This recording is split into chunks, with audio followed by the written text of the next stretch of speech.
Well, hey there, native plant enthusiasts. This is Santino, Education Manager for Bowman's Wildflower Preserve, coming at you with the next of my native plant highlight videos. I'm not sure why it's taken me so long to highlight this particular species, as it is one of my favorites to showcase to visitors whenever I give a tour of the preserve, or if I happen to be along the trail and I can capture someone to listen to me for just a few minutes. And that is none other than Lindera benzoin, or the spicebush, which you'll see right here. So the spicebush is typically a deciduous shrub. You can see like this, growing about 6 to 15 feet tall. It doesn't really get much more than that. And in the fall, it'll have these its leaves turn yellow. And also in the fall is when the berries will ripen and they are red. Typically, it prefers moist, well-drained soils, is tolerant of sun to shade, but is usually found in deciduous woodlands like you see it right here. I mentioned those leaves, they go from green to gold. Now these leaves are also highly aromatic, which is one of the reasons I love to showcase this plant, because who doesn't love scratch and sniff? So it's pretty readily identifiable to most folks. One of my key giveaways is, if you look along the stem here, you'll see all of these tiny holes or speckles. Those are what's called lenticels, or breathing holes. In addition, you'll see that it's got the ovate shaped leaves, and what you see right above my finger here are the little buds of the flower that are getting ready to burst come the springtime. So those flowers that appear right along the stem will be gold or yellow, and they appear around the same time as forsythia, which has kind of led this to be called forsythia of the woods. But of course, forsythia is not a native species. It's not providing those ecological resources to all of our native critters, and so this is a much better addition to your home garden landscape. It'll provide that same yellow color, but it'll also provide the nectar and pollen resources for those insects that are just emerging from their long winter sleep. So that's number one, why it's one of my favorites to share with folks. There's a easily swap outable for a non-native species. In addition, as I said, it's a scratch and sniff plant. So if you were to go ahead and crush the leaves or rub the leaves, go and scratch the stem, you'll release the highly aromatic compounds of the spicebush, and they almost remind you of a citrus or lemon type scent. Many folks I've talked to kind of refer to it as pledge, and so yeah, it's great. I can't walk by and not interact with those aromatic compounds of the plant. In addition, the leaves can be made into tea, and the red berries were once used as a pepper or allspice substitute. So it's an edible native species for both humans as well as wildlife.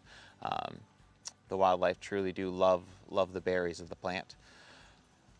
Continuing on, if that wasn't enough, those lenticels and leaves and smell really make it super identifiable.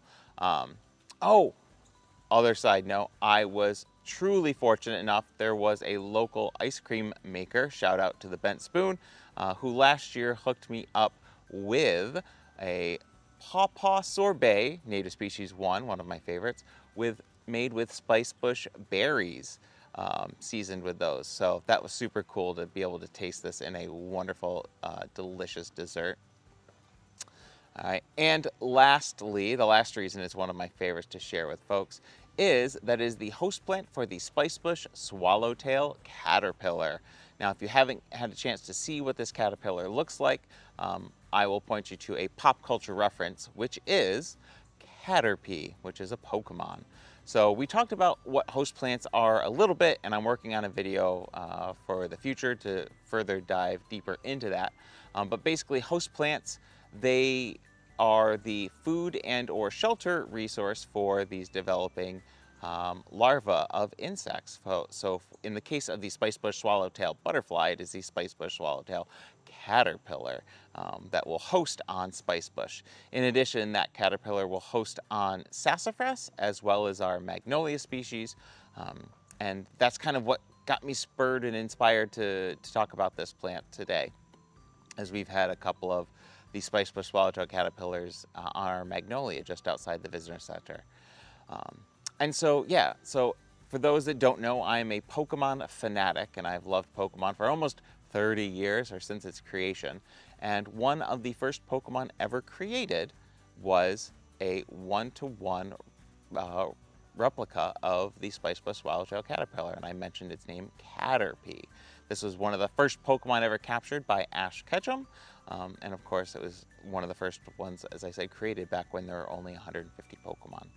So for those that don't know a quick history, the gentleman who created Pokemon was an avid insect collector, loved collecting bugs, and wanted to share that same joy and excitement he felt with children around the world, to collect and share these wonderful exotic species. And so he created the world of Pokemon to do that. So if you look throughout the franchise, there are lots and lots of critters that have real life counterparts, the Spicebush swallowtail and or Caterpie just being one of them. So kids, whenever your parents say you won't learn anything from video games, I point to this wonderful ecological example. And it goes even further. I will say that I've got some pictures that I'll throw over here that depending on when the season is, when the caterpillar goes into its final instar or the stage before it pupates, and or when it is pupating, the caterpillar will be yellow and the pupa could have the potential to be brown or orange to blend in with the environment around them. The fall, you know, as the leaves turn brown in the fall, the pupa will, or chrysalis will then turn brown or orange to help it blend in. And this is also mimicked in the Pokemon franchise. So those that play Pokemon will say they have shiny variants or a super rare alternate color form. And in the case of Caterpie, its alternate color form is yellow, mimicking its real world counterpart.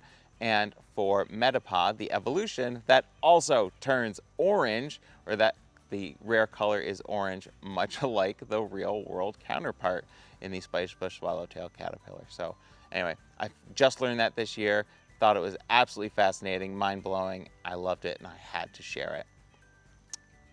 And again, those are all the reasons why this is one of my favorite native plants to share with folks. So with that, my friends, that concludes today's native plant highlight. If you enjoyed this video and want more of it, again, as always, please subscribe, hit that like button, that thumbs up button, comment down below one of the things that you were surprised to learn about this native plant species. Also in the comments section, let me know if there's a native plant you want me to highlight next. I'm always on the lookout for fun new natives to show and share. So yeah, pop in the comments, say hello, leave a nice comment. All those things. All those interactions go a long way to help the preserve. And of course, share this video with a friend who you think would get mind blown by our native plant species. And with that, my friends, as always, keep on experiencing what's natural, learn what's native, and we'll see you next time. Take care.